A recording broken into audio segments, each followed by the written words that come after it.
It's Fastlane this weekend, so let's get into some predictions. Starting with the LWO versus the Street Profits and Bobby Lashley. And I've heard the name the Almighty Prophets being thrown around a little bit, and I think that it's a pretty cool name, so hopefully they'll go with something similar. Now, they haven't actually told us who from the LWO is going to be a part of this match. So I'm thinking that you could either go with Escobar, Del Toro, and Wild, and just have them face off against Bobby Lashley and the Street Profits.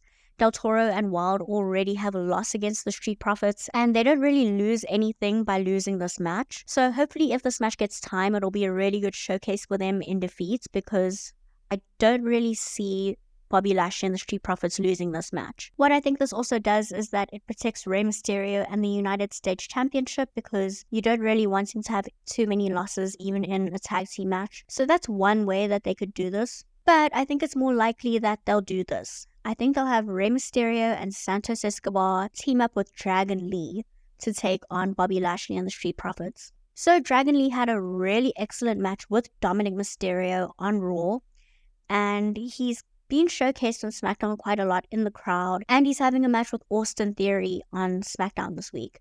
So I think that they really want to start showcasing a lot more of NXT on the main roster, and vice versa. I mean, NXT is going to have John Cena and Cody Rhodes next week, and Asuka, and Paul Heyman, and the Judgment Day, and Becky Lynch. So, I mean, it might as well be a main roster show, but elevating Dragon Lee with the LWO will also elevate NXT into a third brand, which is what I think they're planning on doing. And they've been speaking about making NXT a third brand and less of a developmental brand for a while now. So I think that it's more likely that they'll do Dragon Lee, Escobar, and Mysterio, but I don't think it really matters who's going to be in this match, because at the end of the day, I think Bobby Lashley and the Street Profits are taking this match. I think it's going to be a really good showcase match. The match is probably going to be really, really, really good if it's given time. And it's a 5-match card, so I don't see any of the matches going less than 20 minutes, which is what all of them deserve. So it's going to be a great match, and I'm going with Bobby Lashley and the Street Profits as my prediction. Now for probably one of the biggest matches on this card, we're going with Solo Sikoa and Jimmy Uso versus John Cena and LA Knight. Never in my life would I ever thought I would have to say John Cena and LA Knight are a tag team, but here we go, and it's actually pretty awesome. I don't think Jimmy Uso and Solo are going to win this match. Now, I think that all of us, including me, have probably cooled down on the Bloodline a lot. To be honest, they really need Roman back to make us care about the Bloodline again. But I think the only interesting thing about this is actually Jimmy Uso, because it always felt like he was a bit in the background. I mean, Solo had a character because he's the enforcer. Jay definitely had a character because he was fighting Roman, and, well, Roman's the tribal chief. Even Paul Heyman felt like he had more character development than Jimmy Uso did. So I think it's finally time for Jimmy to have his spotlight and to really shine, and he's doing an excellent job of this. He's doing an excellent job of creating a character. I think that this character is one of two things. He's either going absolutely, completely insane by thinking that he's the tribal chief. You know, he's making decisions. He's holding out his hand for the microphone. He's actually disobeying Roman a lot. And I think that this is either because he's going crazy being in the Bloodline, or he's actively trying to get himself kicked out. Because the whole reason this started was because Solo Sikoa said, "You are only out of the Bloodline when Roman says you are out of the Bloodline." So this could be him just trying to actively get himself kicked out of the Bloodline because he couldn't get out when he wanted to get out. I think that that's actually the most likely scenario, is that he's doing all of this to get kicked out of the Bloodline. So I think the most interesting thing that could happen is actually LA Knight and John Cena winning this match, and then them going on to do something else, and Jimmy and Solo have to face the consequences of losing when Roman gets back. So from what I've heard, Roman is coming back in the next 1 or 2 weeks, and I think that the big thing can be what are the consequences of Jimmy and Solo losing, because Solo's the enforcer, which means that he shouldn't actually lose because he should just be kicking butt. And if Jimmy really wants to prove that he's tribal chief material by taking over all of the things that Roman is meant to be deciding and doing, then he shouldn't lose, because he should prove that he's capable of winning as the tribal chief does in the ring. So I think that you should make the crowd happy by letting John Cena and LA Knight win this match, and then go on to have an interesting story of Roman coming back to absolute chaos and the bloodline going crazy and everything falling apart and the bloodline losing. Pretty similar to Rhea Ripley coming back to Raw this week and just laying the law down with the Judgment Day. I think John Cena and LA Knight should win this match. Let's get into some title matches, with Io Sky defending her WWE Women's Championship against Charlotte Flair and Asuka. It feels like this match deserves a better build, because nothing really happened, and then all of a sudden Bayley's like, oh, you want to face Io? Okay, let's go. You can face Io. And the look on Io's face when Bayley made that match was everything. Because I've never seen Io look so shocked by something Bayley's done. So I think the X factor in this match is actually Bayley. I don't think she's going to cost Io the title though. I think that she's going to do something and it looks like Io could lose the title because of it, but then Io's going to come back and actually win. What I actually want though is for Io to come out by herself and win this match clean, because I think she deserves to be showcased as a really good champion, because we know that she can be.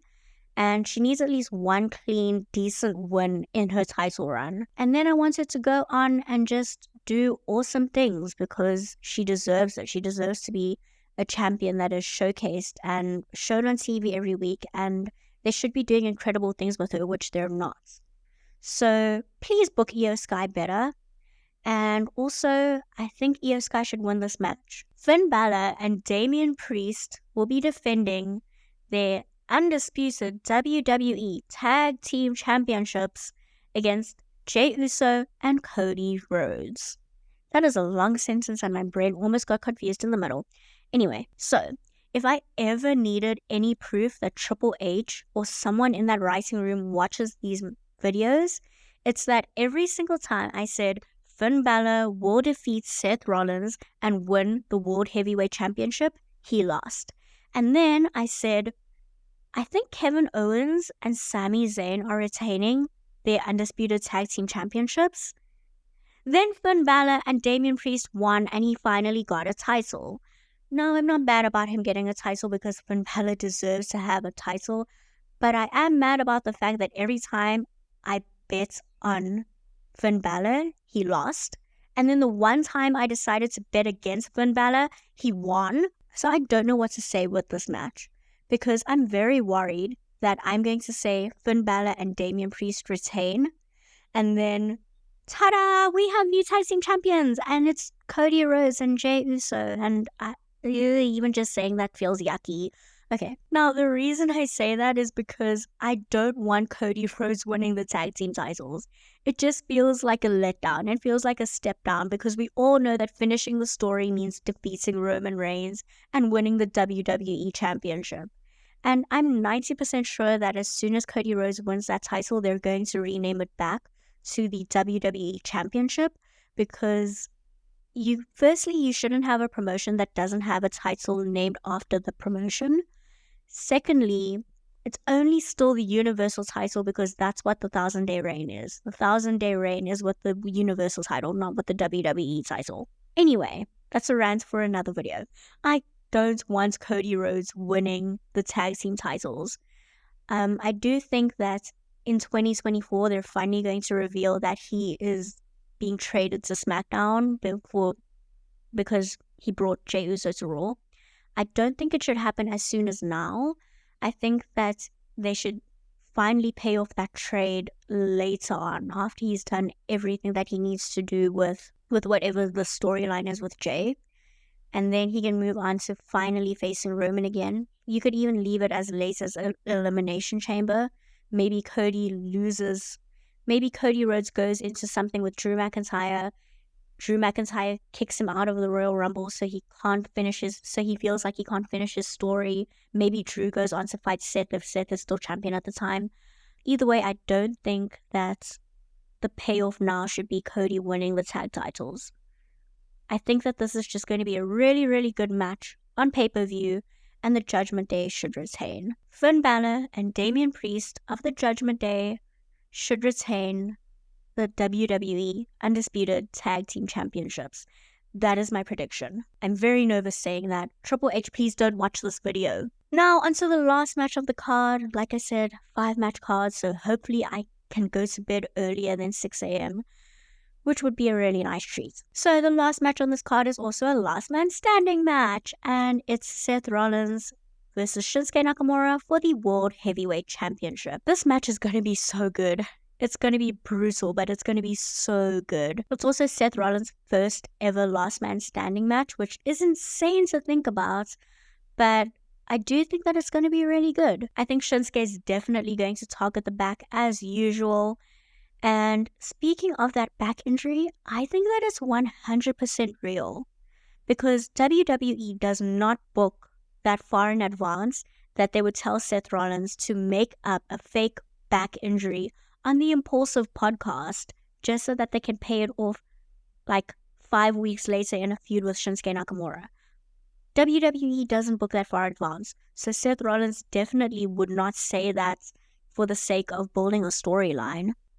Now, I also think that Seth Rollins should probably take some time off now. I think that he really deserves some time off. And if just resting his body or possibly going for some sort of medical care that he needs, I hope it's not surgery, because that means that he's going to be out for a really long time. But if he needs to go and take care of all of those little injuries and the back injury, then he needs to go and he needs to do it, because it could prolong his career and possibly lengthen his health and his career. So if he needs to go and do it, I think now's actually the perfect time. I mean, he's had 130 days as champion, and he's really elevated this title to what I don't think any of us thought it was going to be, because, I mean, we all looked at this title when they revealed it and were like, secondary title, no one cares about it, it's all good. But now it's the main events of pay-per-views, and I don't think it's just because Roman's not there. I mean, they very easily could have had Becky Lynch and Trish Stratus and that cage match as the main event, but they didn't do it, you know? Seth Rollins has really proved himself to be an amazing champion, and he's had a really good run with the title, but now I think it's time he goes and he takes a really good long rest, and then he comes back and he can go after the title again. Shinsuke Nakamura. This is probably the best Shinsuke Nakamura we've seen since NXT. And I mean, he's cutting promos in Japanese that sound 100 times better than anything that he's ever cut before. And he's ruthless and he's aggressive, and I love this side of Shinsuke Nakamura.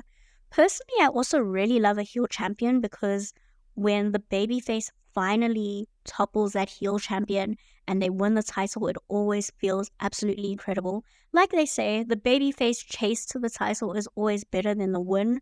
But I mean, writing a story with building a babyface to conquer a heel champion is always a good story.